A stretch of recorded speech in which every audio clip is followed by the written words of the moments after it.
Hello friends, क्या हाल चलें जी आप लोगों के। आई होप सो सब बढ़िया होंगे।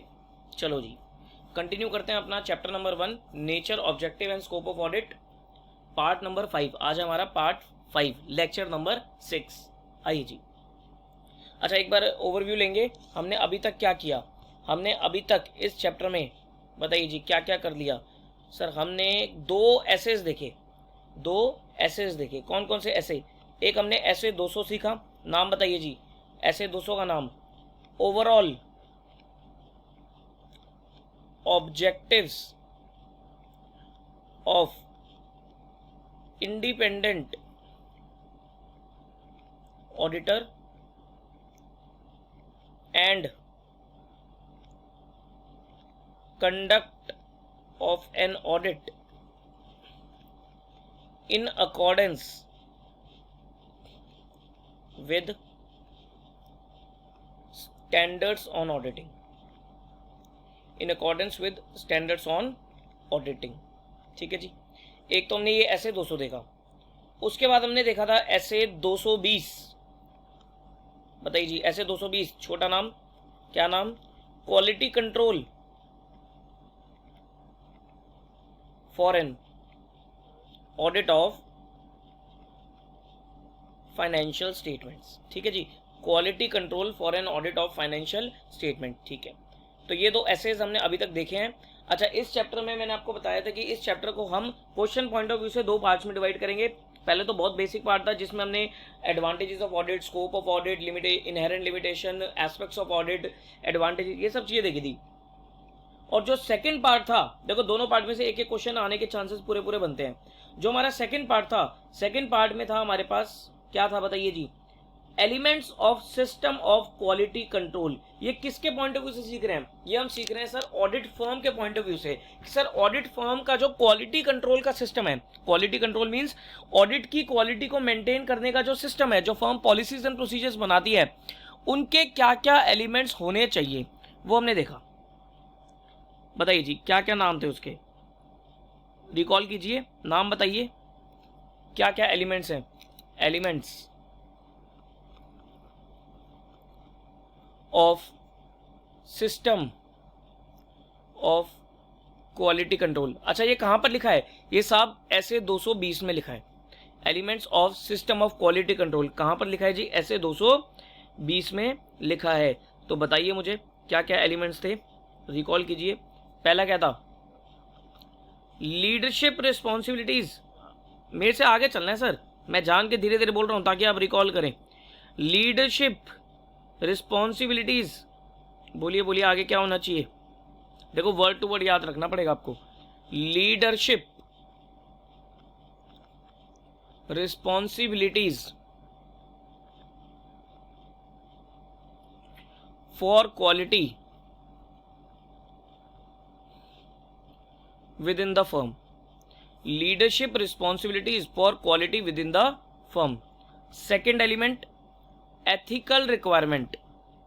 Ethical requirement. अच्छा, पहले एलिमेंट में हमने क्या देखा था, पहले एलिमेंट में हमने देखा था कि सर क्वालिटी को कंट्रोल, क्वालिटी को मेंटेन करने की रिस्पॉन्सिबिलिटी एक सीए फर्म में किसकी होनी चाहिए। उसके लिए हमने एक टर्म सीखी थी, जिस टर्म का क्या नाम था, जिस टर्म का नाम था जी एंगेजमेंट पार्टनर। क्या टर्म थी जी, एंगेजमेंट पार्टनर। बताइए जी, एंगेजमेंट पार्टनर कौन था। एंगेजमेंट पार्टनर वो पर्सन था सीए फर्म का, वो पर्सन जो कि किसी पर्टिकुलर असाइनमेंट को लीड करके चलता है। मान लो हमने देखा था कि बिग फोर है, ईवाइस हैं, केपीएमजी, पीडब्ल्यूसी, डिलॉयट्स, ये सब बिग फोर है। अब यहाँ पर कई सारे ऑडिट्स होते हैं, तो वो क्या करते हैं, एक मैनेजर असाइन कर देते हैं कि भाई ये वाला मैनेजर इस ऑडिट को कंप्लीट करेगा, उसकी रिस्पॉन्सिबिलिटी है। ऑडिट रिपोर्ट बनाना भी उसकी रिस्पॉन्सिबिलिटी है, तो उसको हम बोलते हैं लीडर। तो उस लीडर की रिस्पॉन्सिबिलिटी बनती है कि उस ऑडिट के रिस्पेक्ट में क्वालिटी को मेंटेन करके रखे। ठीक है जी। अब पूरी सीए फर्म है कि सर हर कोई बंदा एक एक ऑडिट थोड़ी ना देखता रहेगा, तो क्या करते हैं, काम को डेलीगेट करते, डिवाइड करते हैं, डिवीजन ऑफ वर्क करते हैं। ठीक है जी। फिर हमने देखा था कि एथिकल रिक्वायरमेंट्स। एथिकल रिक्वायरमेंट्स में हमने इस्बा कोड देखा था। इस्बा कोड में क्या क्या था सर, इस्बा कोड में था हमारे पास कॉन्फिडेंशियलिटी। हाँ जी, क्या क्या इस्बा कोड के फीचर्स थे। इस्बा कोड में था integrity, objectivity, professional competence and due care, confidentiality and professional behaviour. इसमें हमने एक टर्म देखी थी independence of auditors. Sir independence of auditor का कहीं भी डिफाइन नहीं किया गया, लेकिन फिर भी समझने के लिए हम बोलते हैं कि इंडिपेंडेंस मतलब दो तरीके से डिफाइन करो उसे, independence of mind and independence in appearance. फिर हमने देखा था कि sir there are some threats to independence, कि इंडिपेंडेंस के लिए कुछ खतरे हैं। क्या क्या थ्रेट्स हैं? 5 तरीके के थ्रेट्स हैं।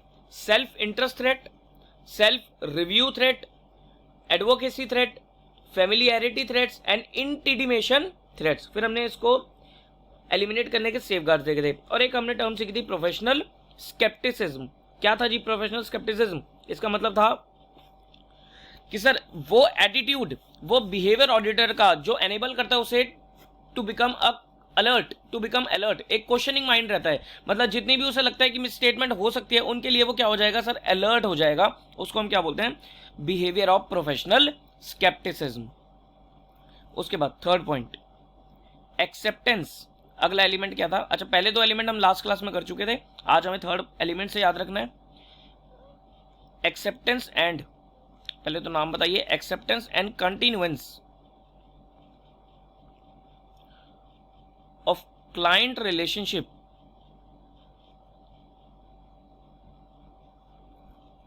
And audit engagement. Acceptance and continuance of client relationship and audit engagement. उसके बाद पॉइंट नंबर 4, एलिमेंट नंबर 4 बताइए जी। नेक्स्ट एलिमेंट क्या था? Human resource. बताइए जी, नेक्स्ट एलिमेंट क्या था? Human resource.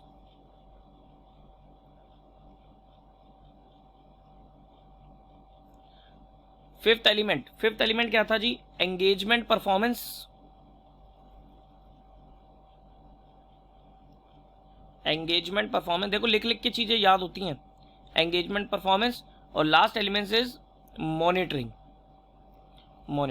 ठीक है जी। चलो, तो ये 2 एलिमेंट हम लास्ट क्लास में कर चुके हैं, पहले दूसरे। अब हम थर्ड एलिमेंट पे आते हैं, that is acceptance and continuance of client relationship and audit engagement. So देखो जी, ये हमारा थर्ड एलिमेंट आ गया। पढ़ो क्या कहता है। वो कहता है acceptance and continuance of client relationship and audit engagements. वो कहता है the engagement partner shall be satisfied that appropriate procedures regarding the acceptance and continuance of client relationship and audit engagement have been followed. देखो ये responsibility किसकी है? ये काम किसका है? ये काम है सर एंगेजमेंट पार्टनर का। तो एंगेजमेंट पार्टनर ये सेटिस्फाई कर लेगा अपने आप को, ये एंश्योर कर लेगा कि क्या उसने सारे प्रोसीजर्स लगा लिए हैं with respect to acceptance, continuance of client relationship and audit engagement. Sir इस लाइन का मतलब क्या हुआ कि sir acceptance and continuance of client relationship and audit engagement. देखो कोई भी ऑडिट काम किस तरीके से एक्सेप्ट करना है, कोई भी ऑडिट वर्क किस तरीके से एक्सेप्ट करना है। ऐसा नहीं कि सर आंख बंद करके आपने हर ऑडिट को एक्सेप्ट कर लिया, नहीं सर। बीइंग ऑडिटर, या तो आप इंडिविजुअल फर्म चला रहे हो तो आप ऑडिटर हो गए, और अगर आप किसी सीए फर्म में, कोई बड़ी सीए फर्म में काम करते हो तो आप एंगेजमेंट पार्टनर हो गए। तो आपको ये देखना पड़ेगा, आपको ये प्रोसीजर्स लगा के देखना पड़ेगा कि क्या आपको वो ऑडिट असाइनमेंट एक्सेप्ट करना चाहिए या नहीं करना चाहिए। इसके लिए एक बहुत मजेदार एग्जांपल बनता है कि फॉर एग्जांपल सर मान लो आप XYZ कंपनी को ऑडिट करने जा रहे हो, पहली बार ऑडिट करने जा रहे हो, ठीक है सर। आपसे पहले, मतलब आप आज इस साल ऑडिट करने जा रहे हो, लेकिन आपसे पहले किसी और ने भी ऑडिट किया होगा, तो एक प्रैक्टिकल चीज सोचो कि आप उस ऑडिट को लेने से पहले क्या आपको यह नहीं लगता कि मुझे पुराने वाले ऑडिटर से एक बार बात कर लेनी चाहिए, एक बार कम्युनिकेट कर लेना चाहिए। सर क्यों कम्युनिकेट कर लेना चाहिए? बिकॉज कम्युनिकेट करने से आपको यह पता लग जाएगा कि सर पिछले वाला जो ऑडिटर काम को छोड़ के गया है वो किस रीजन की वजह से छोड़ के गया है। हो सकता है कि भाई कंपनियां फ्रॉड प्लान कर रही हो और ऑडिटर ने रिजाइन कर दिया हो, पुराने वाले ऑडिटर ने रिजाइन कर दिया हो, या फिर पुराने वाले ऑडिटर को प्रॉपर्ली तरीके से फीस ना मिली हो, या वो ठीक तरीके से ऑडिट ना कंडक्ट कर पाए हो। तो बीइंग अ न्यू ऑडिटर, ये आपकी रिस्पॉन्सिबिलिटी बनती है कि आप पुराने वाले ऑडिटर से कम्युनिकेट करो व्हाइल एक्सेप्टिंग द ऑडिट। ऐसी सर ये तो होगी एक्सेप्टेंस की बात। फिर आता है कंटिन्यूएंस की बात। कंटिन्यूएंस मतलब कंटिन्यू करना है या नहीं करना, वो आपके ऊपर है। भाई आप भी एकदम से भाई ये तो सोचोगे ना कि भाई कंटिन्यू करने का क्या बेनिफिट है, कि क्या हो सकता है कि पिछले साल जो आपने ऑडिट किया था कि क्लाइंट ने आपको सपोर्ट नहीं किया ठीक से, आपको ठीक तरीके से डॉक्यूमेंट नहीं प्रोवाइड करे, या आपको लगता है कि सर ये कोई फ्रॉड प्लान करने की सोच रही है, तो बेटर क्या रहेगा? बेटर ये रहेगा कि सर आप वहां से रिजाइन कर दो, या आप टीसीडब्ल्यूजी, याद है टर्म टीसीडब्ल्यूजी क्या था जी? टीसीडब्ल्यूजी, टीसीडब्ल्यूजी मतलब those charged with governance. TCWG मतलब दोज चार्ज विद गवर्नेंस, मतलब वो लोग जो कि बिल्कुल टॉप लेवल के हैं, जैसे सीईओज, सीएफओज, मैनेजिंग डायरेक्टर्स, चेयरमैन, मतलब उनसे कम्युनिकेट करो कि अगर आपको लगता है कि भाई जो मैनेजमेंट है वो फ्रॉड करने की प्लानिंग कर रही है, तो आपकी ड्यूटी बनती है कि सर उनसे कम्युनिकेट कर लिया जाए। आप बोलो कि सर बीइंग ऑडिटर की मुझे इंडिकेशन लग रही है फ्रॉड की, और मैं काम कंटिन्यू करने में इंटरेस्टेड नहीं हूं, तो हो सकता है सर टीसीडब्ल्यूजी कुछ एक्शन ले अपनी मैनेजमेंट के लिए। पॉइंट समझ में आता है? तो ये रिस्पॉन्सिबिलिटी किसकी बनती है? ये रिस्पॉन्सिबिलिटी बनती है एंगेजमेंट पार्टनर की, कि वो सारे ऑडिट प्रोसीजर्स, सारे एक एप्रोप्रिएट प्रोसीजर लगा के ये चेक कर ले कि काम को एक्सेप्ट करना चाहिए या कंटिन्यू करना चाहिए या नहीं करना चाहिए। ठीक है जी, आगे पढ़ो। वो कहता है एसक्यूसी 1, एसक्यूसी 1 मतलब स्टैंडर्ड ऑफ क्वालिटी कंट्रोल, याद करने की जरूरत नहीं है। SQC 1 requires that firm to obtain information before accepting an engagement. Information such as the following assess the engagement partner in determine whether the decision regarding the acceptance and continuance of audit engagement are appropriate. ये वो point है, ये वो point है कि sir क्या information obtain करनी है, क्या इंफॉर्मेशन ऑब्टेन करनी है while accepting and continuance of audit engagement। ये क्वेश्चन आ सकता है कि सर एक ऑडिटर या एक ऑडिट फर्म क्या क्या इंफॉर्मेशन को ऑब्टेन करेगी while accepting and continuing the audit engagement। पढ़ लो पॉइंट। वो कह रहा है the integrity of the principal owners, key management and those charge with governance of the entity. भाई बीइंग ऑडिटर, और एक ऑडिट फर्म ये देखेगी कि जो मैनेजमेंट है या जो एंटिटी जिसका ऑडिट करने जा रहे हो, जो उसके प्रिंसिपल ओनर्स है, जो उसके की मैनेजमेंट है, या जो उसके दोस्त चार्ज विद गवर्नेंस के लोग हैं, क्या उनके अंदर एक ऑनेस्टी या इंटीग्रिटी है भी या नहीं। कहीं ऐसा तो नहीं सर वही धोखेबाज है। अगर वही धोखेबाज है तो सर क्वेश्चन आ जाएगा माइंड में कि काम करना चाहिए या नहीं करना चाहिए। Point number 2, whether the engagement team is competent to perform the audit engagement and has the necessary capabilities including time and resource। देखो हमेशा हम मैनेजमेंट को हम एंटिटी को गलत नहीं ठहरा सकते। हो सकता है ऑडिटर को ये लग रहा है या एंगेजमेंट पार्टनर को ये लग रहा है कि सर जो मेरी खुद की टीम है वो इतनी कॉम्पिटेंट नहीं है, या उसके अंदर इतनी कैपेबिलिटी नहीं है, या उसके पास इतना टाइम नहीं है, या मेरे खुद के पास इतने रिसोर्स नहीं है कि मैं ऑडिट को कंडक्ट करा पाऊं। भाई हो सकता है कि आपने जो ऑडिट एक्सेप्ट किया वो बहुत एक कॉम्प्लेक्स नेचर का ऑडिट है, और आपको लगता है कि सर ना तो मेरे पास इतनी टीम है, ना मेरे पास इतने रिसोर्सेज हैं, ना टाइम है, ना मेरी टीम के पास इतनी कैपेबिलिटी है। तो सर ऑब्वियसली आप खराब क्वालिटी का ऑडिट तो करने नहीं वाले। आप अच्छी क्वालिटी के ऑडिट करने के लिए आपको क्या करना पड़ेगा? या तो आपको अपनी टीम को परफेक्ट करना पड़ेगा, या आपको उस असाइनमेंट को मना करना पड़ेगा। अब क्वेश्चन आता है सर प्रैक्टिकली क्या लोग ऐसे करते होंगे? देखो प्रैक्टिकल अगर मैं बताऊं तो प्रैक्टिकली लोग ऐसे नहीं करते सर। बहुत तरीके हैं। एक है सही तरीका और एक है गलत तरीका। जो सही तरीका इसका कहता है ना, देखो किसी को भी आता हुआ काम बुरा नहीं लगता। अगर मैं भी ऑडिटर हूं और मेरे पास भी चाहे कॉम्प्लेक्स एंटिटी का ऑडिट आएगा तो सर मैं मना नहीं करूंगा, मैं इस चीज को मना नहीं करूंगा। तो सर अगर मेरी टीम के पास कैपेबिलिटी नहीं भी है तब भी मैं मना नहीं करूंगा। अब इसमें 2 तरीके हैं, सही भी है गलत भी है। पहले मैं सही तरीका आपको बताता हूं। सही तरीका क्या रहेगा? अगर मुझे लगता है कि मुझे क्वालिटी ऑडिट करना है तो सर मैं किसी से कांटेक्ट करूंगा, और मैं बोलूंगा एक काम करते हैं कि भाई आपके पास अच्छी टीम है तो आप अपनी टीम मुझे दे दो और मैं आपकी टीम को ले जाकर ऑडिट कंडक्ट करा लेता हूं। तो सर जो मुझे टीम देगा वो कुछ ना कुछ पैसे मांगेगा,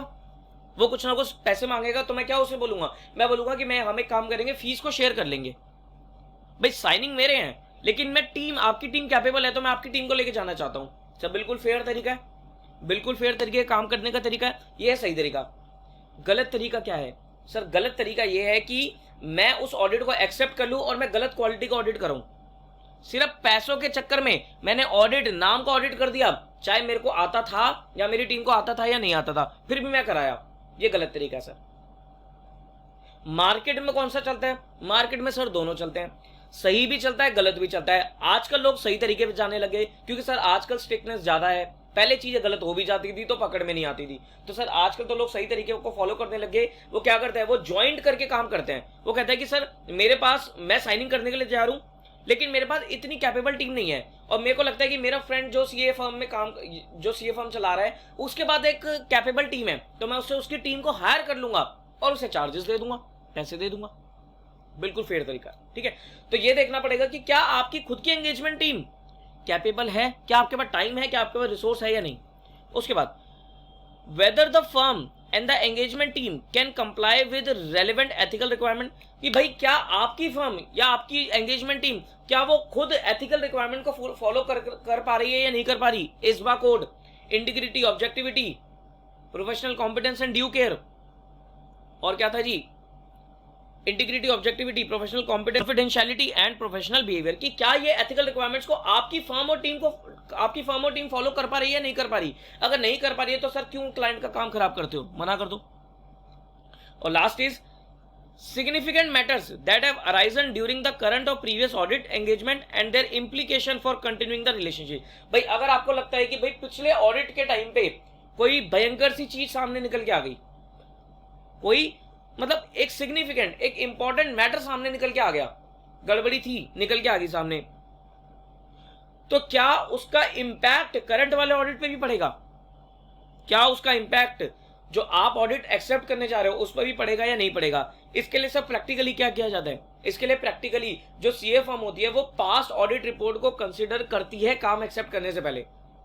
वो देखती है कि भैया पिछली ऑडिट रिपोर्ट क्या कहती है। अगर पिछली ऑडिट रिपोर्ट में कोई सिग्निफिकेंट मैटर सामने निकल के आ गया था, कोई सिग्निफिकेंट क्वालिफिकेशन सामने निकल के आ गई थी, तो उसके इंपैक्ट को देखा जाएगा on the current period audit.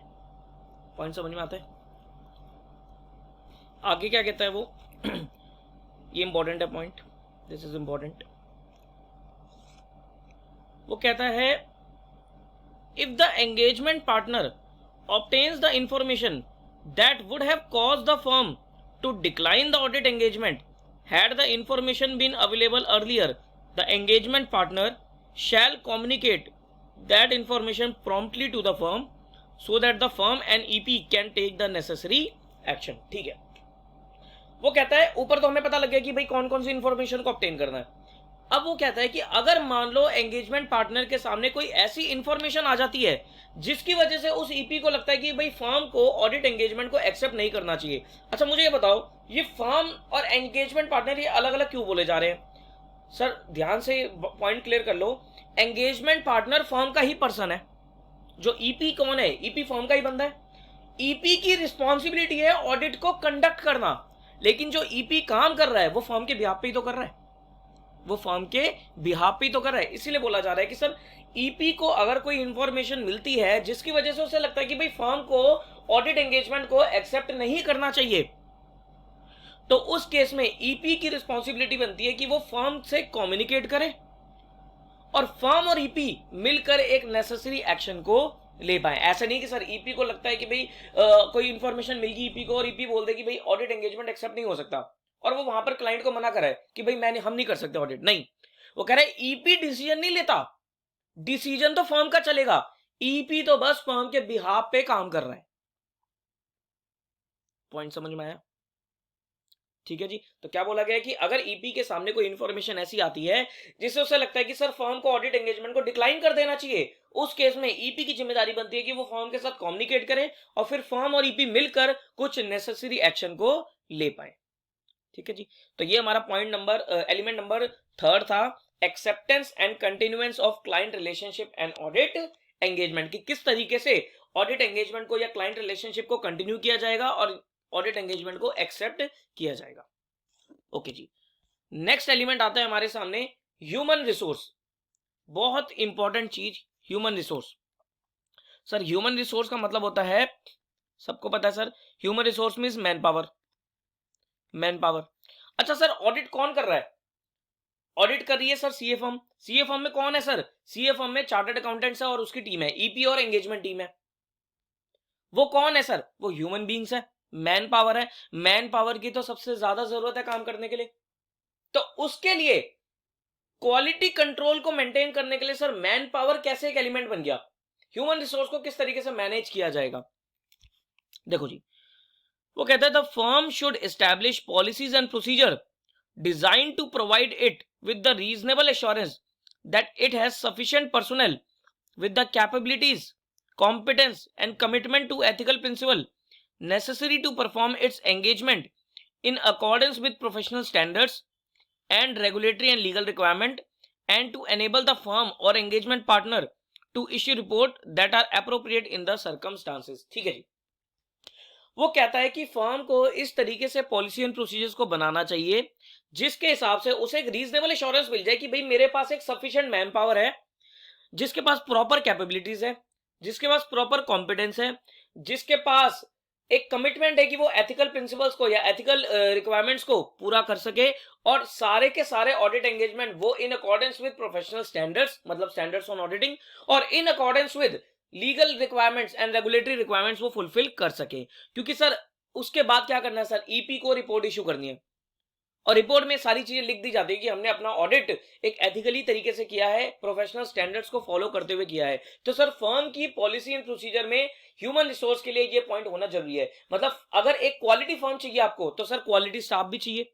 तो हायरिंग जब होती है ना, तो हायरिंग के टाइम पे ये जरूर देखा जाता है कि सर पर्सन कितना कैपेबल है, कितनी उसकी क्वालिटी है। देखो मैं आपको एक चीज क्लियर कर दूं, भले ही दिमाग में डाल लेने चीज, सब्जेक्ट मैटर से रिलेटेड नहीं है लेकिन जनरल चीज है, भले ही आपकी सीए करते करते रैंक ना आए, कोई दिक्कत नहीं है सर, कोई भी प्रॉब्लम नहीं है। अगर आ जाए तो सर बहुत अच्छी बात है, लेकिन अगर नहीं आए आपकी रैंक तो सर उससे घबराना नहीं है कि सर आपको अच्छी जॉब नहीं मिलेगी, आप अच्छा ऑडिट नहीं कर सकते, या आप अच्छे प्रोफेशनल नहीं बन सकते, ऐसा कुछ नहीं है।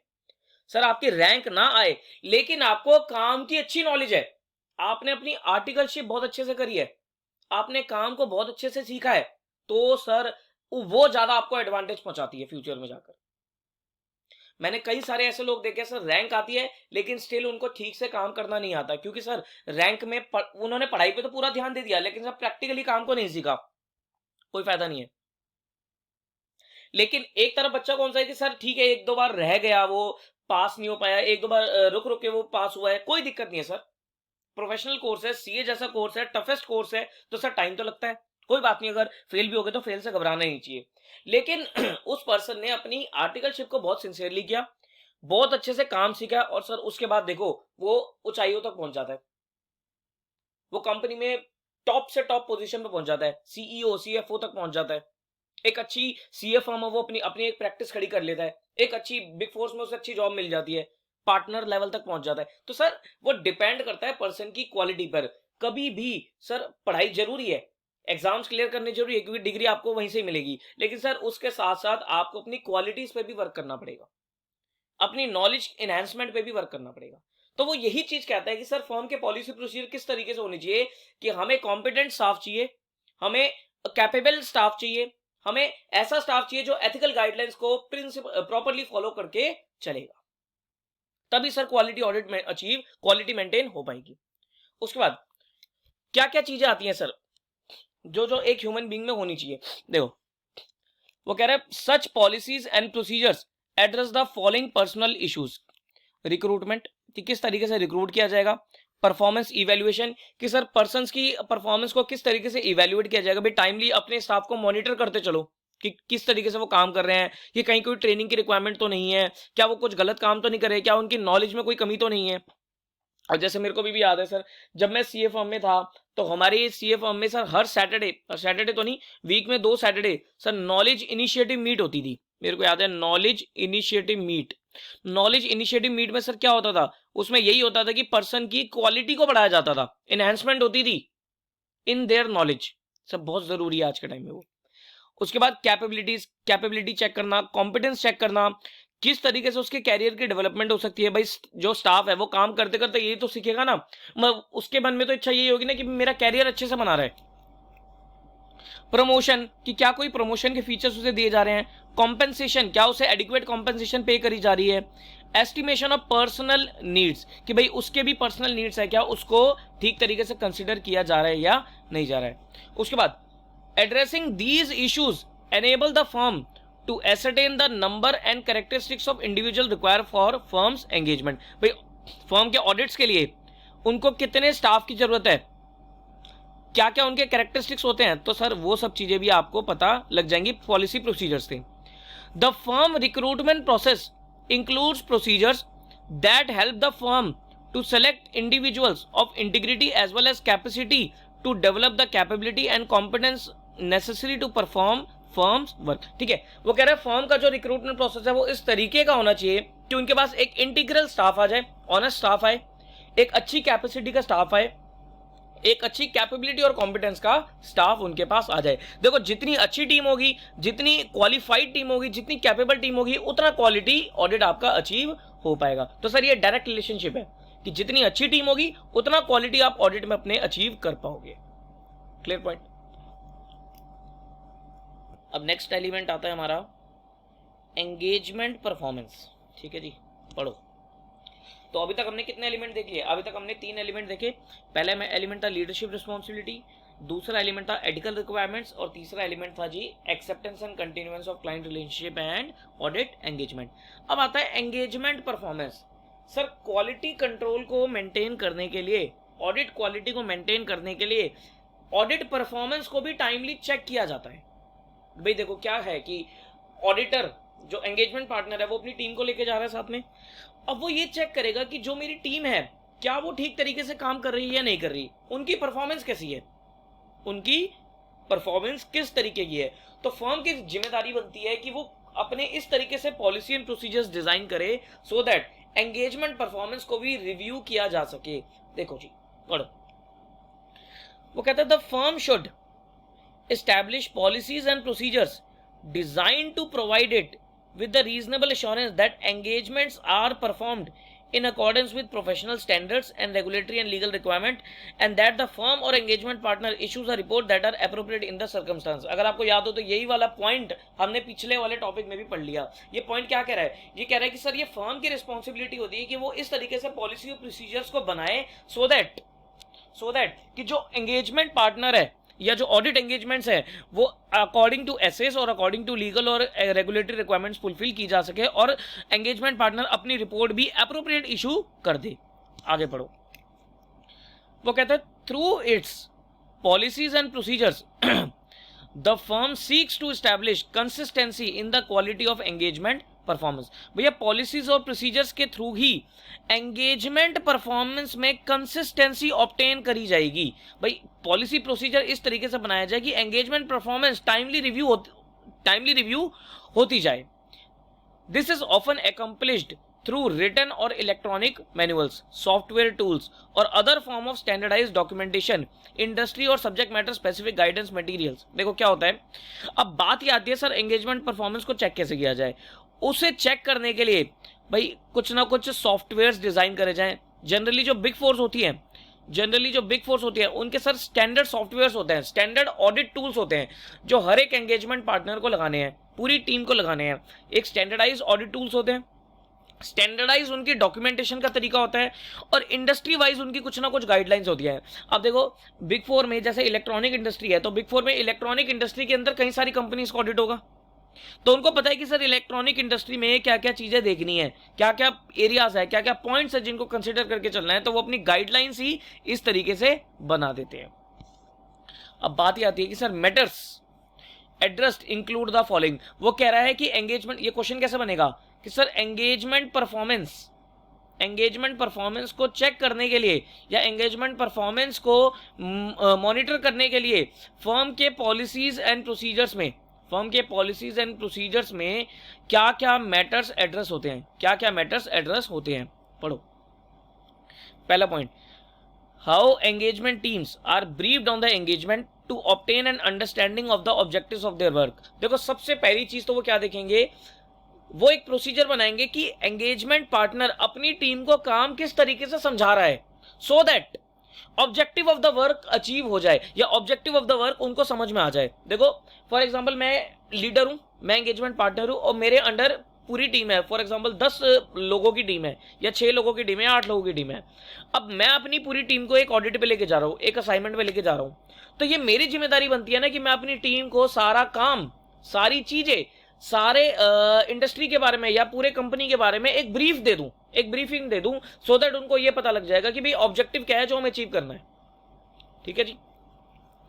उसके बाद processes for complying with the applicable engagement standards, ये प्रोसेस बना लिया जाए कि भाई कुछ एंगेजमेंट स्टैंडर्ड्स बना लिए जाए और ये बता दिया जाए कि भाई इनको कंप्लाई करके चलना है, इन स्टैंडर्ड्स को, इन रिक्वायरमेंट्स को फुलफिल करके चलना है। फॉर एग्जांपल उन्होंने कुछ ऑडिट टेक्निक्स बनाई, फर्म ने कुछ ऑडिट टेक्निक्स बनाई कि जो इन कंपनीज में एप्लीकेबल हो सकती है, या कुछ डॉक्यूमेंटेशन की स्टैंडर्डाइजेशन करी, तो ये चीजें भी, ये प्रोसीजर भी, ये प्रोसेस भी अपनी टीम को पूरा समझा दिया जाए, क्योंकि उनको पता है कि सर ये चीजें उनको फॉलो करके चलनी है।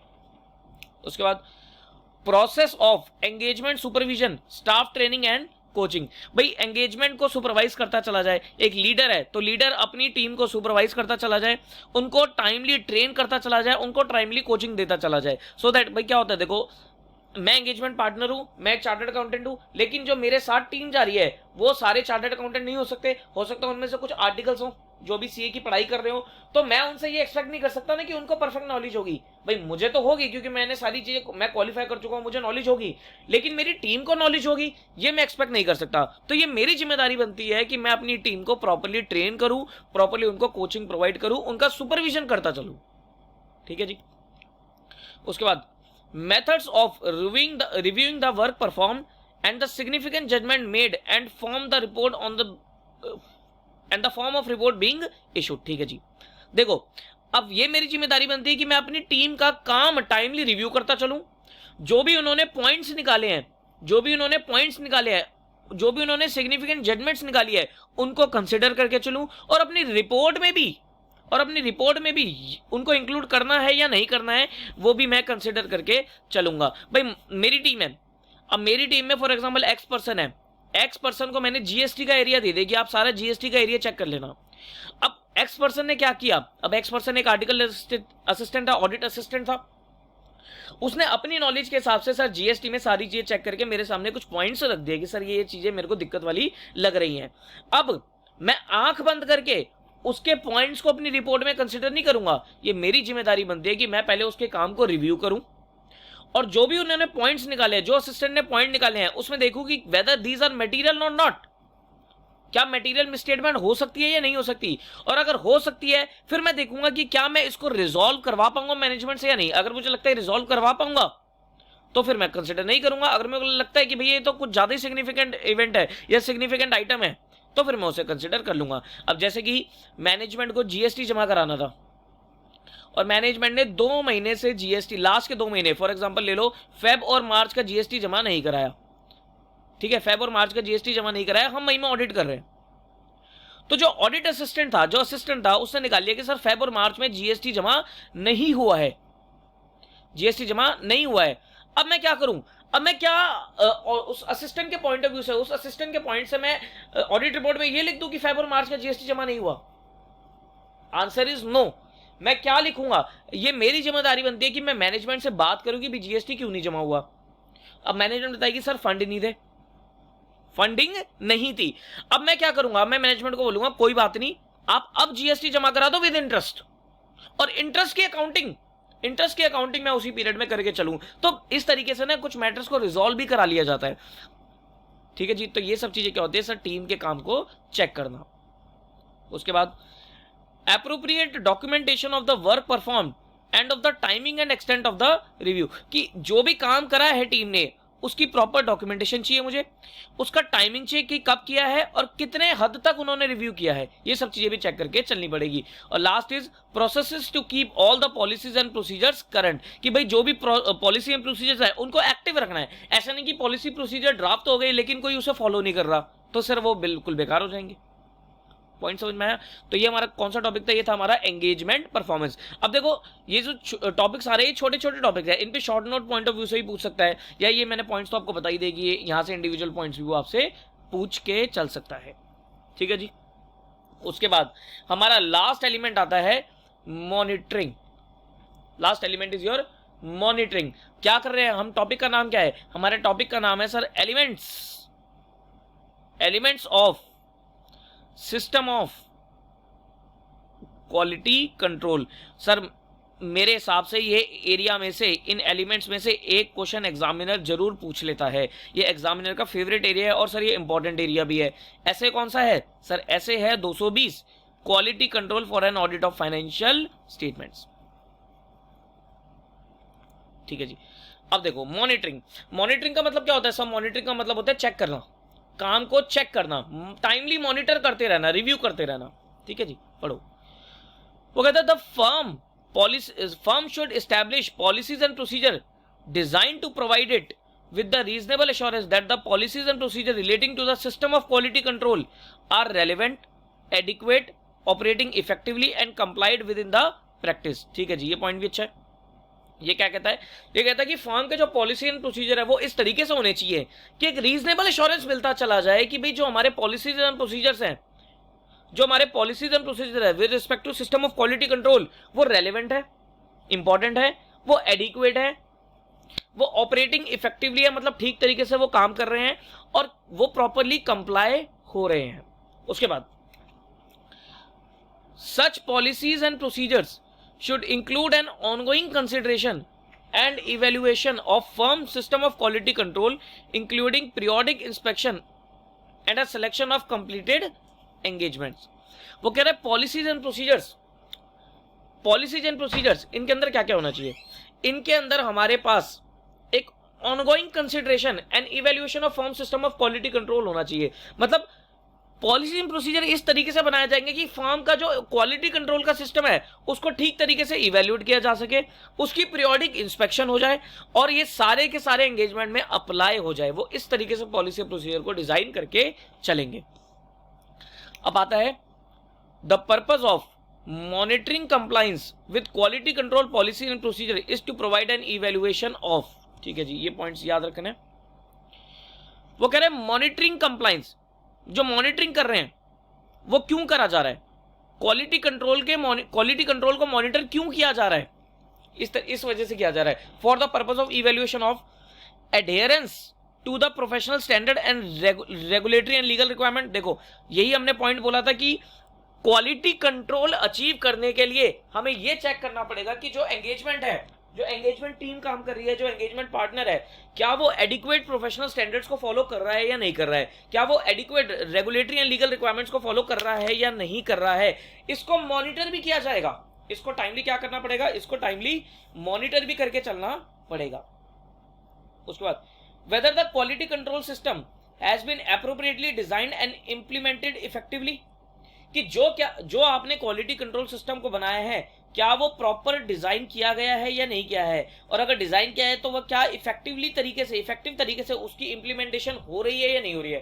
भाई मान लो आपने सिस्टम ही ऐसा बना दिया, इतना रिजिड सिस्टम बना दिया कि बंदा काम ही नहीं कर पा रहा, तो वो एप्रोप्रिएट नहीं होगा। या आपने सिस्टम ऐसा बना दिया कि सर लिख तो दिया लेकिन कोई उसको फॉलो नहीं कर रहा, तो वो इफेक्टिवली इंप्लीमेंट नहीं हुआ। तो प्रॉपर उसका डिजाइन भी होना चाहिए, प्रॉपर तरीके से बनाया भी जाएगा, क्योंकि सर सर्कमस्टांस बनाना पड़ेगा, depending upon the level of the organisation बनाना पड़ेगा कि फर्म किस टाइप की है, और उसकी फिर इफेक्टिवली इंप्लीमेंटेशन भी करवानी पड़ेगी।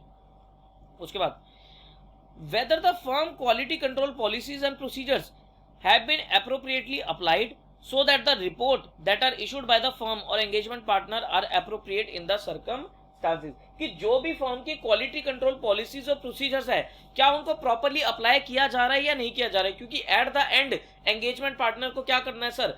एप्रोप्रिएट रिपोर्ट इशू करनी है। अगर एप्रोप्रिएट रिपोर्ट इशू हो जाएगी जो होनी चाहिए, तो मान के चला जाता है कि sir quality of audit achieve हो गई है।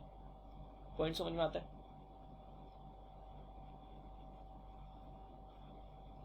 हाँ जी।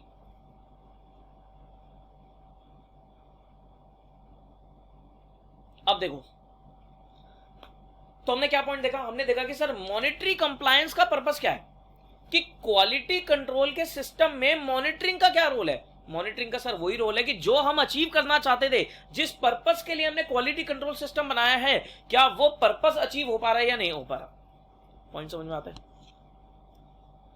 उसके बाद follow by appropriate firm personnel so that necessary modification are promptly made to the quality control policies and procedure। देखो टाइमली क्या करना पड़ता है, टाइमली हमें एक फॉलोअप भी लेना पड़ता है, क्योंकि हो सकता है कई बार हमने पॉलिसी एंड प्रोसीजर इतने रिजिड बना दिए, इतने स्ट्रिक्ट बना दिए कि वो सर प्रैक्टिकली पॉसिबल नहीं है, तो हमें नेसेसरी मॉडिफिकेशन भी करके चलनी पड़ती है। पॉइंट समझ में आता है?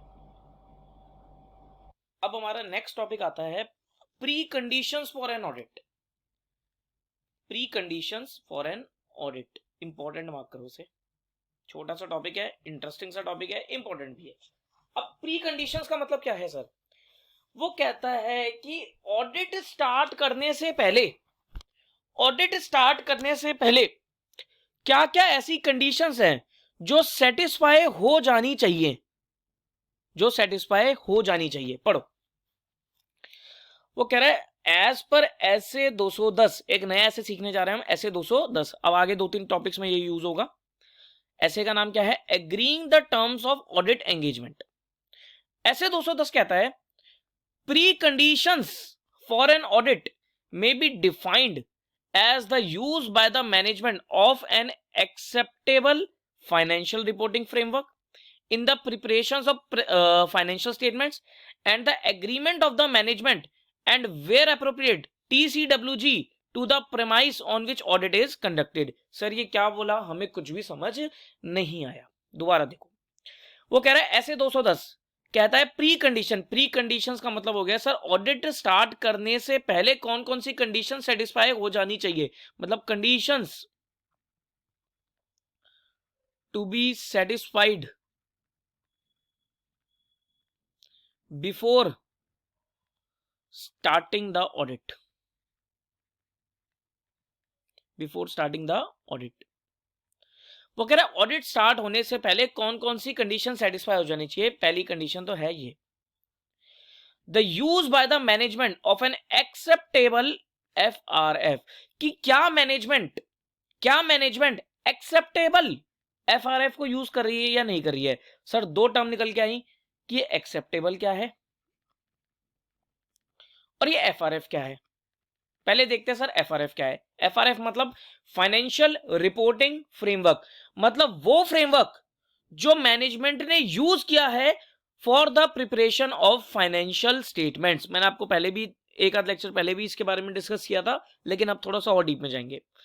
FRF फाइनेंशियल रिपोर्टिंग फ्रेमवर्क, वो फ्रेमवर्क जो मैनेजमेंट ने यूज किया है for the presentation of financial statements, that is known as FRF। तो ये चेक किया जाएगा क्या मैनेजमेंट ने एक्सेप्टेबल FRF को यूज किया है या नहीं किया, क्या मैनेजमेंट ने एक्सेप्टेबल FRF को यूज किया है या नहीं किया है। सर एग्जांपल दो। मान लो अगर आप किसी कंपनी को ऑडिट करने जा रहे हो, अगर आप किसी कंपनी को ऑडिट करने जा रहे हो तो मुझे बताओ एक कंपनी के लिए फाइनेंशियल स्टेटमेंट्स बनाने के लिए FRF क्या है। सर शेड्यूल 3 कि देखो कंपनी अपनी फाइनेंशियल स्टेटमेंट्स को किस फ्रेमवर्क के अकॉर्डिंग बनाएगी, किस स्ट्रक्चर के अकॉर्डिंग बनाएगी। सर कंपनीज एक्ट में शेड्यूल 3 दे रखा है, और साथ में ये चेक किया जाएगा कि whether the entity is AS compliant और Ind AS compliant. AS compliant और इंड AS कंप्लाइंट, सर क्या फर्क है दोनों में। मान लो आप एक लिस्टेड कंपनी को ऑडिट करने जा रहे हो, आप रिलायंस इंडस्ट्रीज को ऑडिट करने जा रहे हो, तो सर लिस्टेड कंपनी के लिए शेड्यूल 3 तो है ही है, साथ में उसे इंड AS रूल्स को भी फॉलो करना पड़ेगा, इंड AS को भी फॉलो करके चलना पड़ेगा। अगर आप लिस्टेड कंपनी का ऑडिट नहीं करने जा रहे, कोई छोटी कंपनी का ऑडिट करने जा रहे हो जिसकी टर्नओवर 250 करोड़ से कम है, तो वहां पर आप देखोगे सर शेड्यूल 3 के साथ साथ अकाउंटिंग स्टैंडर्ड्स को फॉलो किया है या नहीं किया है। तो सर ये चीजें क्या होती हैं, ये चीजें होती है हमारी एक्सेप्टेबल FRF, मतलब वो फाइनेंशियल रिपोर्टिंग फ्रेमवर्क जो कि एक्सेप्टेबल है इंडिया में, क्या वो फॉलो हुआ है या नहीं हुआ। सर बैंक ऑडिट करने जा रहे हो तो बैंक के ऑडिट करने के लिए फाइनेंशियल स्टेटमेंट्स का फॉर्मेट प्रिस्क्राइब्ड है RBI द्वारा, तो क्या वो फॉर्मेट को फॉलो किया जा रहा है या नहीं किया जा रहा in the preparation of the financial statement. And दूसरी कंडीशन क्या है, and the agreement of the management के साथ साथ TCWG भी लिखोगे आप, TCWG और TCWG to the premise on which audit is conducted, कि सर जहां पर ऑडिट होना है क्या मैनेजमेंट ने और या फिर TCWG ने उस चीज के ऊपर एग्री कर लिया है या नहीं कर लिया। पॉइंट समझ में आता है। सब प्री कंडीशंस क्या है? प्री कंडीशंस है कि क्या मैनेजमेंट ने एक्सेप्टेबल एफआरएफ को फॉलो किया है for the preparation of financial statement, और क्या मैनेजमेंट या फिर टीसीडब्ल्यूजी उस प्रीमाइस के ऊपर एग्री करते हैं जहां पर ऑडिट होना है। These are the pre conditions for an audit. कहां पर दी गई हैं? ऐसे 210 में, agreeing the terms of audit engagement. अब बात आती है, अब थोड़ा डिटेल में जाते हैं। वो कहता है in order to establish whether the pre conditions for an audit are present, auditor shall. अब देखो, प्री कंडीशंस मतलब प्री कंडीशंस है या नहीं, pre conditions for an audit satisfied हुई है या नहीं, उसके लिए ऑडिटर क्या करेगा? ऑडिटर डिटेल में जाएगा, क्या कि वो चेक करेगा whether the financial reporting framework is acceptable, कि जो एफआरएफ मैनेजमेंट ने फॉलो किया है क्या वो एक्सेप्टेबल है भी या नहीं। मान लो एफआरएफ मैनेजमेंट ने अपनी मर्जी से लगा लिया, फाइनेंशियल स्टेटमेंट्स तो बना ली लेकिन अपनी मर्जी से बना ली, वो एक्सेप्टेबल ही नहीं है, तो सर वो गलत हो जाएगा। उसके लिए वो ऑडिट एक्सेप्टेबल नहीं है, वो ऑडिट करने लायक नहीं है। पहले मैनेजमेंट से फाइनेंशियल स्टेटमेंट्स का फॉर्मेट चेंज करवाना पड़ेगा। And obtaining the agreement of the management that it acknowledge and understands its responsibility, और मैनेजमेंट के साथ एक एग्रीमेंट करना, मैनेजमेंट के साथ एक एग्रीमेंट करना और उनकी रिस्पॉन्सिबिलिटीज के बारे में उनको ध्यान याद दिलवाना। क्या क्या रिस्पॉन्सिबिलिटी है मैनेजमेंट की? देखो सर, ये पॉइंट्स क्या है? These are the responsibility of management. Sir audit करते समय ना मैनेजमेंट की भी कई सारी रिस्पॉन्सिबिलिटी होती हैं। क्या क्या रिस्पॉन्सिबिलिटी है मैनेजमेंट की? क्योंकि सर देखो, ऑडिटर का काम अलग है, मैनेजमेंट का काम अलग है, लेकिन ऑडिटर मैनेजमेंट से ये एग्रीमेंट जरूर कर लेगा कि क्या आपने अपनी रिस्पॉन्सिबिलिटीज को पूरा किया है या नहीं किया। भाई ऐसा ना हो बाद में जाके आपका भी काम, मैनेजमेंट का भी काम ऑडिटर ही कर रहा है, वो चीज गलत हो जाएगी। क्या रिस्पॉन्सिबिलिटी है? For the preparation of the financial statements in accordance with applicable FRF, क्या मैनेजमेंट ने फाइनेंशियल स्टेटमेंट्स को एप्लीकेबल एफआरएफ के हिसाब से बनाया है या नहीं बनाया है। For the internal controls as management consider necessary, कि जो जो इंटरनल कंट्रोल मैनेजमेंट को लगता है नेसेसरी है, क्या वो इंटरनल कंट्रोल पॉलिसी मैनेजमेंट ने बना रखी है नहीं बना रखी। सर इंटरनल कंट्रोल होने क्या कंपलसरी है? अब ये क्वेश्चन अराइज होता है कि सर क्या इंटरनल कंट्रोल पॉलिसी होनी कंपलसरी है? सर नहीं, वो मैनेजमेंट के ऊपर डिपेंडेंट है। अगर मैनेजमेंट को लगता है जरूरी है तो होनी चाहिए, अगर मैनेजमेंट को लगता है जरूरी नहीं है तो नहीं होनी चाहिए। ऑडिटर तो सर बाद में आएगा, पहले मैनेजमेंट अपने हिसाब से देखेगा ना कि weather internal control policy required और नॉट। जहां पर रिस्क की सिचुएशन ज्यादा है, जहां पर मैनेजमेंट को लगता है कि सर फ्रॉड और एरर्स होने के चांसेस ज्यादा है, मिस स्टेटमेंट होने के चांसेस ज्यादा है, वहां पर वो इंटरनल कंट्रोल पॉलिसीज बनाएंगे। और उसके बाद ये रिस्पॉन्सिबिलिटी भी मैनेजमेंट की कि that to provide the auditor with access to all information such as record documentation and other matter, कि सारी की सारी इंफॉर्मेशन, सारे रिकॉर्ड, सारे डॉक्यूमेंट, सारे अदर मैटर्स ऑडिटर को समझा दिया जाए या दे दिया जाए। And additional information that the auditor may request from management for the purpose of audit, कि अगर कोई एडिशनल इंफॉर्मेशन ऑडिटर मांगता है उसका भी एक्सेस दे दिया जाए। और उसके बाद unrestricted access to the person within the entity from whom the auditor determine it necessary to obtain the audit evidence, कि भाई ऑडिटर के ऊपर कोई रोक ना लगाई जाए कि आप इससे कम्युनिकेट नहीं कर सकते, इससे बात नहीं कर सकते, ऐसी कोई भी रिस्ट्रिक्शंस होनी नहीं चाहिए। उसको बोलेंगे, उसके लिए टर्म अच्छी यूज करिए, क्या? Unrestricted access. पॉइंट समझ में आया? बताइए जी, पॉइंट समझ में आया? तो मैं क्या कह रहा हूं, अब मैं बता रहा हूं आपको कि sir pre conditions for an audit present है या नहीं है। उसके लिए ऑडिटर क्या करेगा? उसके लिए ऑडिटर पहली चीज तो ये चेक करेगा कि क्या जो एफआरएफ मैनेजमेंट फॉलो कर रही है वो एक्सेप्टेबल है या नहीं। उसके बाद मैनेजमेंट से सर एग्रीमेंट करेगा, उनको उनकी रिस्पॉन्सिबिलिटी के बारे में एक्नॉलेजमेंट लेगा उनसे, या उनकी अंडरस्टैंडेबिलिटी लेगा कि उनको अपनी रिस्पॉन्सिबिलिटी याद है या नहीं है। क्या क्या मैनेजमेंट की रिस्पॉन्सिबिलिटी होती है? मैनेजमेंट की रिस्पॉन्सिबिलिटी होती है फाइनेंशियल स्टेटमेंट्स को बनाना in accordance with applicable FRF. उसके बाद कि जो मैनेजमेंट को लगता है कि इंटरनल कंट्रोल्स डिजाइन होने चाहिए, क्या वो इंटरनल कंट्रोल्स मैनेजमेंट ने बना रखे या नहीं बना रखे। और ऑडिटर को प्रोवाइड किया जाएगा क्या? With access to all the information, जैसे रिकॉर्ड्स, डॉक्यूमेंट, अदर मैटर, और कोई और एडिशनल इंफॉर्मेशन जो ऑडिटर को लगता है कि सर जरूरी है व्हाइल कंडक्टिंग द ऑडिट। और उसके बाद कोई भी रिस्ट्रिक्शन नहीं होनी चाहिए, यानी कि unrestricted access to the person within the entity, जिससे ऑडिटर को लगता है कि सर ऑडिट एविडेंस लेना नेसेसरी है। पॉइंट समझ में आता है? बताइए जी, पॉइंट समझ में आता है? ये था हमारे पास pre conditions for an audit. Okay, उसके बाद आता है हमारे पास agreement on the audit engagement terms, कि सर ऑडिट एंगेजमेंट टर्म्स पे एग्री करना, ये भी ऐसे 210 का पॉइंट है। ऐसे 210 क्या नाम है सर? ऐसे 210 का agreeing the terms of audit engagement. अभी तक हमने कितने ऐसे देखे सर? 3 ऐसे देख लिए, ऐसे 200, ऐसे 220 और ऐसे 210। ये सर ऐसा सीरियल ऑर्डर में नहीं चलता है, ये कभी भी कोई भी आ जाता है बीच में, ठीक है? तो हम तो टॉपिक वाइज देख रहे हैं। Agreeing the terms of audit engagement, कि सर अब देखो ऑडिट किस तरीके से करना है, ऑडिट एंगेजमेंट की जो टर्म्स होती हैं वो मैनेजमेंट और ऑडिटर मिलकर डिसाइड करते हैं। इसके लिए एक डॉक्यूमेंट तैयार होता है जिसको बोलते हैं audit engagement letter. Audit engagement letter, engagement letter. इसमें क्या करेगा? इसमें सर ऑडिटर अपनी अपनी चीजें लिख देगा और मैनेजमेंट अपनी अपनी चीजें लिख देगा। दोनों देख लेंगे क्या ये दोनों चीजों पे दोनों आपस में एग्री करते हैं या नहीं करते हैं। पढ़ो, वो कहता है legal requirement to get the accounts audited so far extend only to the companies, registered society etcetera. देखो मोस्टली लीगल रिक्वायरमेंट में मैंने आपको बताया था सर, एक होता है audit under law, audit required by law. तो sir legal requirement to get the accounts audited वो तो सर कंपनीज और सोसाइटीज वगैरह के ऊपर ही लगती है, रजिस्टर्ड सोसाइटी के ऊपर लगती है। लेकिन कई सारी ऐसी ऑर्गेनाइजेशन होती है जो वॉलंटरी ऑडिट कराती है, जैसे पार्टनरशिप फर्म हो गया, प्रोप्राइटर हो गया। तो वो कहता है इन दीज केसेस, जहां पर लीगल रिक्वायरमेंट वाली की बात कर रहा हूं, in these cases the respective law govern the appointment of the auditor and their duties. देखो अगर आप कंपनीज की बात करो तो सर कंपनी का ऑडिटर कैसे अपॉइंट होगा, उनकी राइट्स एंड ड्यूटीज क्या होगी, तो ये तो सर सब कुछ डिफाइंड है। ये तो सर सब कुछ डिफाइंड है। कहां पर लिखा गया है सर? सेक्शन 139 में अपॉइंटमेंट, 140 में रिमूवल, 141 में राइट्स एंड ड्यूटीज, ये सब चीजें डिफाइंड है, ये सब चीजें लिखी हुई हैं। वो कहता है इन ऑल अदर केसेस, जहां पर कोई एक्ट नहीं है, जहां पर कोई एक्ट नहीं है, it is the matter of the contract. वहां पर क्या चलेगा सर? ऑडिटर और मैनेजमेंट के बीच में कॉन्ट्रैक्ट चलेगा, और उस कॉन्ट्रैक्ट को हम क्या बोलते हैं? Audit engagement letter. It is therefore important both for the auditor and the client, client मतलब management, that each party should be clear about the nature of the engagement. It must be reduce to writing and should exactly specify the scope of the work. देखो क्या होता है कि confusion ना रहे किसी के बारे में, किसी के माइंड में कि सर ऑडिटर ये काम कर सकता है, या मैनेजमेंट और ऑडिटर के माइंड में कोई भी कंफ्यूजन ना रहे। इस वजह से क्या करते हैं वो, एक एंगेजमेंट, ऑडिट एंगेजमेंट लेटर को ड्राफ्ट कर लेते हैं, राइटिंग में ले लेते हैं, उससे स्कोप ऑफ द वर्क भी पता लग जाता है। ये इंपॉर्टेंट टर्म है सर, यहां से कई बार एमसीक्यू बनता, एमसीक्यू या ट्रू फॉल्स बनता है।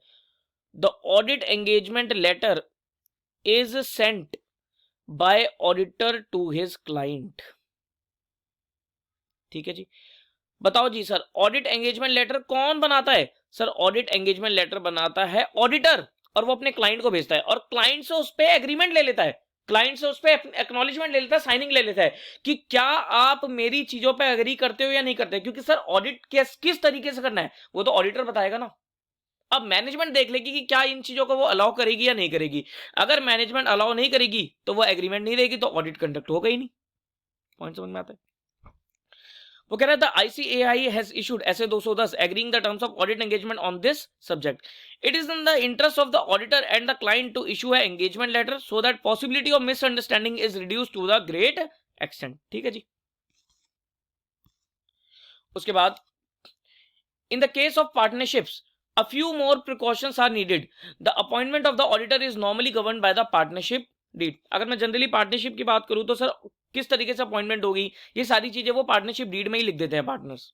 The accountant when he is approached for undertaking the professional assignment by a firm और a partner of a firm should first get clear idea of the nature of the service required and then ensure with reference to the term of the partnership agreement that his appointment is valid or not. ठीक है जी।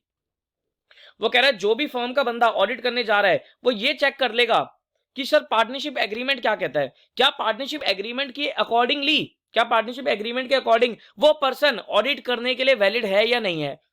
देखो क्या होता है कि हमें लगता है, फॉर एग्जांपल मैं बीइंग एन ऑडिटर, मुझे लगता है कि मैं इस XYZ पार्टनरशिप फर्म को ऑडिट कर सकता हूं, लेकिन उन्होंने अपनी डीड में ही कुछ और लिख रखा है, डीड में ऐसा पॉइंट लिख दिया कि सर मैं ऑडिट नहीं कर सकता। सर कोई ऐसा केस बताओ। देखो फॉर एग्जाम्पल मैं हूं, लेट अस से मेरी सीए फर्म है चेन्नई में, मेरी सीएम का फर्म कहां पर है? चेन्नई में, और जो पार्टनरशिप फर्म है वो है दिल्ली में। अब मान लो पार्टनरशिप डीड में उन्होंने लिखा कि हम ऑडिट कराएंगे दिल्ली के ऑडिटर से ही, दिल्ली के ऑडिटर से ही, लेकिन किसी पार्टनर ने मुझे अप्रोच किया और मैंने ऑडिट को एक्सेप्ट कर लिया। अब जब मैं ऑडिट करने जाऊंगा तो मेरी ड्यूटी बनती है कि मैं उनकी पार्टनरशिप डीड को, एग्रीमेंट को चेक करूं और ये चेक कर लूं कि क्या मैं ऑडिटर अपॉइंटमेंट होने के लिए वैलिड हूं भी या नहीं हूं, क्योंकि सर पार्टनरशिप तो डीड के हिसाब से चलती है। अब डीड में उन्होंने लिख दिया कि भाई दिल्ली का ही ऑडिटर होना चाहिए, तो सर मेरी अपॉइंटमेंट तो इनवैलिड होगी ना, तो ये ड्यूटी बनती है। तो वो यही चीज कह रहे हैं कि सर पार्टनरशिप के केस में आपको थोड़ा और प्रिकॉशंस लेनी पड़ेंगी। वो प्रिकॉशंस क्या है कि डीड चेक करनी पड़ेगी। उसके बाद अकॉर्डिंग टू ऐसे 210 agreeing the terms of audit engagement, the auditor shall agree the terms of the audit engagement and the management or TCWG as appropriate। ठीक है जी, वो कह रहे हैं ऐसे 210 के हिसाब से जो ऑडिट एंगेजमेंट की टर्म्स है उससे ऑडिटर भी एग्री करेगा और ऑडिटर के साथ साथ मैनेजमेंट या फिर TCWG कोई भी एग्री कर सकता है। सर TCWG हर जगह नहीं आते, कई बार क्या होता है कि सर TCWG तो देखो चेयरमैन हो गए, CEO हो गए, MDs हो गए, उसकी जगह पर मैनेजमेंट काम कर लेती है, डेलीगेट हो जाता है काम। अब जैसे रिलायंस इंडस्ट्री की बात करूं तो सर मुकेश अंबानी हर जगह इन्वॉल्व नहीं होगा, वो अपने काम को डेलीगेट कर देगा, वहां पर तो खैर ऑडिट कमेटी ही होती है, तो वो सब काम क्या हो जाता है, डेलीगेट हो जाते हैं। The agreed terms of the audit engagement shall be recorded in an audit engagement letter और other suitable form of written agreement and shall include. ये पॉइंट आ सकता है कि सर ऑडिट एंगेजमेंट लेटर में क्या क्या चीजें इंक्लूड होती है। Constituents of audit engagement letter. देखो जी, वो कहता है the objective and scope of the audit of the financial statements. Okay, कि सर क्या ऑडिट का ऑब्जेक्टिव है, क्या स्कोप है, ये सब चीजें लिखी होंगी। सर ऑडिटर की क्या रिस्पॉन्सिबिलिटी है, मैनेजमेंट की क्या रिस्पॉन्सिबिलिटी है, ये भी रिटर्न होंगी। Identification of applicable FRF for the preparation of the financial statement, कि सर ऑडिटर आइडेंटिफाई करके देगा कि आपके ऊपर ये FRF लगता है, फिर मैनेजमेंट चेक करेगी कि क्या हमने उस हिसाब से फाइनेंशियल स्टेटमेंट्स को बनाया है या नहीं बनाया है। Reference to the expected form and content of any report to be issued by the auditor and a statement that there may be circumstance in which a report may differ from the expected form and content। ये point अच्छा है sir. वो engagement letter में ये भी बता देंगे कि हम किस तरीके से अपनी रिपोर्ट इशू करते हैं, हम किस तरीके से अपनी ऑडिट रिपोर्ट इशू करते हैं। एक एक्सपेक्टेड फॉर्मेट दे देंगे, एक एक्सपेक्टेड कंटेंट दे देंगे और ये भी लिख देंगे कि सर जरूरी नहीं है कि आपकी ऑडिट रिपोर्ट भी इसी तरीके से इशू हो, आपकी ऑडिट रिपोर्ट सर डिफर कर सकती है अकॉर्डिंग टू द सर्कमस्टांस। ये ऑडिटर की रिस्पॉन्सिबिलिटी बनती है, ये वो मैनेजमेंट को बताए कि सर अगर आप कंपनी हो तो कंपनी को बता दे कि सर आपकी जो ऑडिट रिपोर्ट है वो एज पर वो इस हिसाब से बनेगी कंपनीज एक्ट को फॉलो करते हुए। लेकिन सर ये सिर्फ सैंपल दिया जा रहा है, ये लिखा जाता है पॉइंट, ये सिर्फ सैंपल दिया जा रहा है, जरूरी नहीं है कि आपकी ऑडिट रिपोर्ट सेम हो, वो डिपेंड करता है सर्कमस्टांस के ऊपर। ठीक है जी।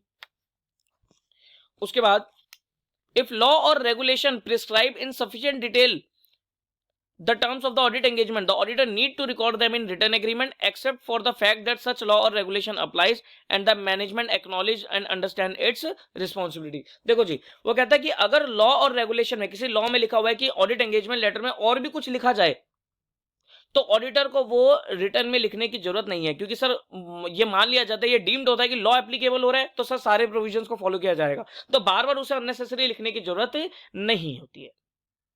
ये बेसिक चीजें हैं, ये 5 पॉइंट है जो लिखने जरूरी हो जाते हैं। पॉइंट समझ में आया? तो ये टॉपिक था हमारे पास agreement on audit engagement terms, SA 210। चलो, तो आज की क्लास को हम इतना ही रखते हैं, इससे आगे मैं आपको नहीं बढ़ा रहा। एक बार हम देख लेंगे, रिवाइज कर लेंगे कि अभी तक हमने क्या क्या कर लिया।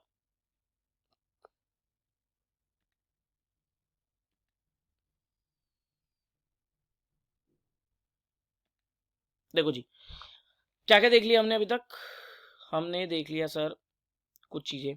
क्या हमने? Elements of system of quality control, elements of system of quality control, जिसमें हमने देखा पहला element leadership responsibility of quality with in the firm, ethical requirement, acceptance and continuance of client relationship on audit engagement, human resource, engagement performance and monitoring. ये 5 element होते हैं on the system of quality control. उसके बाद और हमने क्या देखा? आज हमने एक नया ऐसे देखा, ऐसे 210, जिसका नाम था agreeing the terms of audit engagement, agreeing the terms of audit engagement.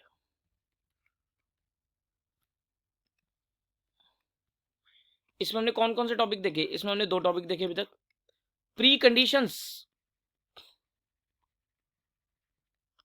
For an audit, और उसके बाद agreement on audit engagement terms. यहां पर आपने एक पॉइंट क्या सीखा sir? Engagement letter. Engagement letter कौन बनाता है? ये बनाता है ऑडिटर, और ऑडिटर किसको भेजता है? ऑडिटर भेजता है क्लाइंट को। ठीक है जी। तो सर मैं वही आपको बता रहा था कि element of system of quality control के बाद के जो टॉपिक्स है उनमें से एक क्वेश्चन सर आ ही जाता है एग्जाम में। अभी तक हमने 3 ऐसे देखे। कौन कौन से 3 ऐसे देखे? हमने 3 ऐसे देखे, ऐसे 200, नाम रिकॉल करो ऐसे 200 का। Overall objectives of independent auditor and conduct of an audit in accordance with standards on auditing. फिर हमने देखा ऐसे 220 quality control for an audit of financial statement, और फिर हमने देखा ऐसे 210 agreeing the terms of audit engagement. ठीक है जी। चलो फिर इतना हम वाइंड अप करते हैं यहां तक, बाकी हम नेक्स्ट क्लास में, नेक्स्ट वीडियो में हम कंटिन्यू करेंगे। सारी चीजें रिवाइज करते चले जाना और शॉर्ट नोट्स जरूर बनाते चले जाना। ठीक है जी। चलिए फिर मिलेंगे अगली क्लास में। Till then take care of yourself, bye bye.